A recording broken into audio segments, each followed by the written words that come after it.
Assalamualaikum warahmatullahi wabarakatuh. Kami dari kelompok 13. Saya Akbar Kurnia. Saya Abdul Rizal. Saya Wan Sunarga. Saya Rian Nurul Pratama. Kami akan mewawancarai salah satu pemuka agama, Ustadz Usman, dengan tema syirik di zaman modern. Assalamualaikum warahmatullahi wabarakatuh. Perkenalkan, nama saya Akbar Kurnia dengan NIM 2303304. Jadi pada video malam hari ini saya mengadakan sebuah interview atau sebuah wawancara dengan Bapak Ustadz kita, yang dimana video kali ini merupakan tugas dari mata kuliah Al-Islam yang dosen kami berikan, yaitu Bapak Syahrullah.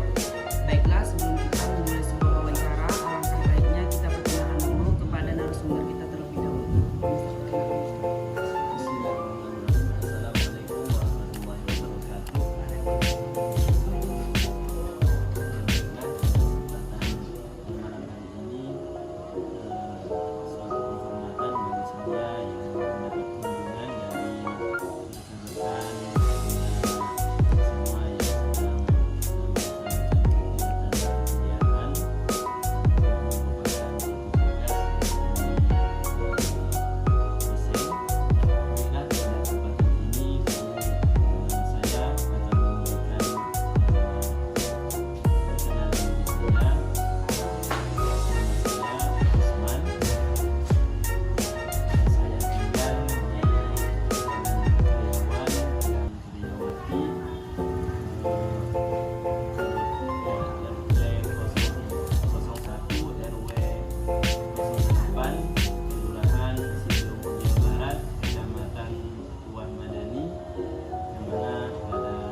Baiklah, adapun topik kita pada malam hari ini yaitu tentang syirik, khususnya di zaman globalisasi ini, yaitu syirik modern ataupun syirik yang lain. Jadi Ustadz, apakah menurut Ustadz pengertian dari syirik itu yang ada di lingkungan kita? Ya, syirik itu artinya kan suatu tandingan adanya kesetaraan.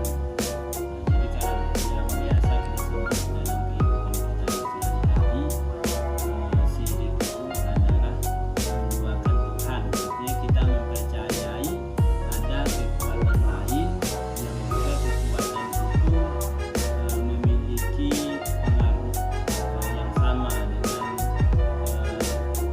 kekuatan yang dimiliki oleh Allah Subhanahu wa Ta'ala dan pencipta langit dan bumi, sehingga orang yang melakukan kesyirikan, nanti kita balik kepada umumnya, orang-orang melakukan kesyirikan itu artinya dia mempercayai Allah itu adalah zat yang maha kuat, maha kuasa, maha pencipta, dan maha segalanya. Dia meyakini itu, namun bukan hanya pada diri Allah itu sendiri, dia mengakui juga ada oknum lain yang memiliki kekuatan juga di luar kekuatan Allah itu, sehingga orang yang seperti ini disebut dengan syirik. Ini yang merupakan syirik besar atau syirik akbar.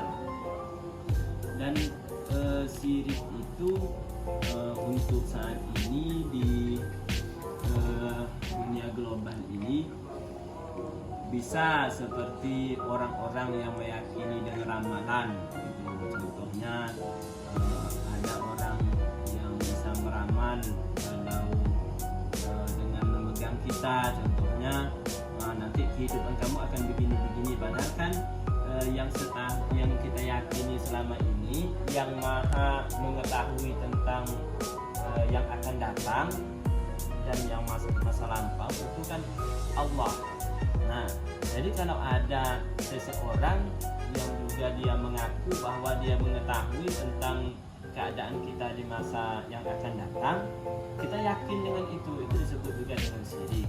Atau juga begini, ada orang kalau zaman dahulu kan perdukunan, dia datang kepada dukun, kemudian dukun bilang seperti ini dia yakin.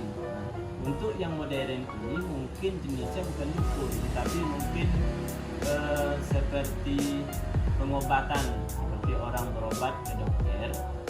Maka orang yang berobat itu jika dia sembuh dan dia yakin 100% yang menyembuhkan dia itu adalah dokter itu, walaupun dia sholat dalam kesehariannya, tapi dia yakin yang menyembuhkan itu bukan Allah, tetapi dokter yang mengobati dia.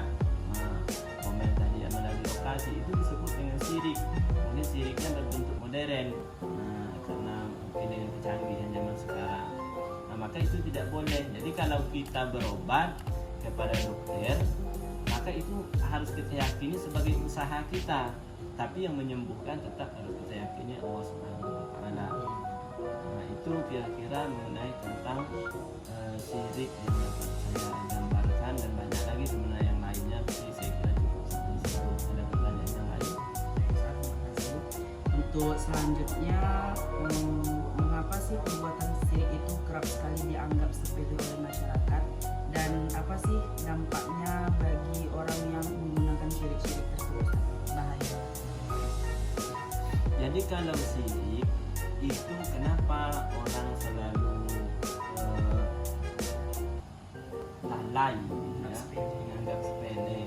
Karena syirik itu dia tidak terasa, karena itu sifatnya hati, orang lain tidak mengetahui. Jadi seorang yang melakukan kesyirikan itu, dia tidak dilihat dari tubuhnya, umpamanya kotor tubuhnya, tidak, tapi hatinya. Jadi hatinya yang bermasalah, sehingga dia lalai terhadap itu, menganggap itu sepele. Karena dampak secara langsungnya itu tidak ada, tidak nampak. Kalau untuk dampak secara langsungnya orang yang sedang melakukan kesyirikan itu, sehingga dia menganggap sepele. Dan syirik ini juga betul-betul dipengaruhi oleh setan, sehingga orang selalu lalai. Kira-kira begitu untuk mengenai tentang kenapa orang menyepelekan syirik. Biasanya itu alasannya. Kemudian dampak ataupun bahaya dari orang melakukan syirik. Kalau untuk akhirat itu sudah jelas. Bagi orang-orang yang melakukan kesyirikan hingga ia meninggal dunia tidak bertobat, maka Allah tidak akan memberikan ampun kepadanya. Allah bisa saja dalam Al-Quran dijelaskan itu bahwa Allah bisa saja mengampuni dosa selain daripada syirik. Tapi kalau dosa syirik dibawa sampai mati, tidak ada melakukan pertobatan, maka orang tersebut akan kekal di dalam neraka. Nah, untuk kehidupan dunia, efeknya, tapi ini kan tidak secara langsung seperti saya sampaikan tadi, tidak nyata nampak sama indera kita, tapi itu berhubungan dengan hati. Orang yang melakukan kesyirikan itu hatinya selalu goyang. Kenapa? Ada dua yang dipercayanya. Dia bukan mutlak hanya percaya kepada Allah dan yang lain itu tidak dipercaya, tidak. Dia ada juga mempercayai yang lain. Jadi ketika dia dapat masalah, terkadang dia menganggap ini yang bikin masalahnya ini Tuhan pencipta langit dan bumi. Terkadang dia menganggap oh ini gara-gara yang diyakinnya melakukan kekuatan ini yang menyebabkan dia ini mendapat masalah yang tidak kelar-kelar gitu. Nah, jadi sehingga hati dia itu bimbang. Jadi keimanan dia goyang. Nah, itu yang saya pahami. Nah, Ustaz, untuk pertanyaan terakhir, apa sih solusi yang bisa kita hadapi dalam menghindari syirik tersebut? Nah, untuk menghindari syirik itu yang pertama memang kita harus senantiasa menuntut ilmu, menuntut ilmu agama, sehingga kita bisa mendeteksi apakah kita sudah terjerumus ke dalam kesyirikan atau tidak. Karena segala sesuatunya itu walaupun itu hanya bisa dirasakan di hati, namun ciri-cirinya tetap ada. Jadi ciri-ciri orang yang melakukan ada. Makanya kita harus memiliki ilmu. Jadi apa yang dilakukan seseorang itu kan gambaran apa yang ada di dalam hatinya.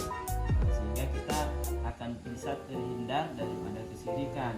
Nah, kemudian kita harus senantiasa introspeksi diri. Jadi, insya Allah semakin kita itu memperkuat ilmu agama kita,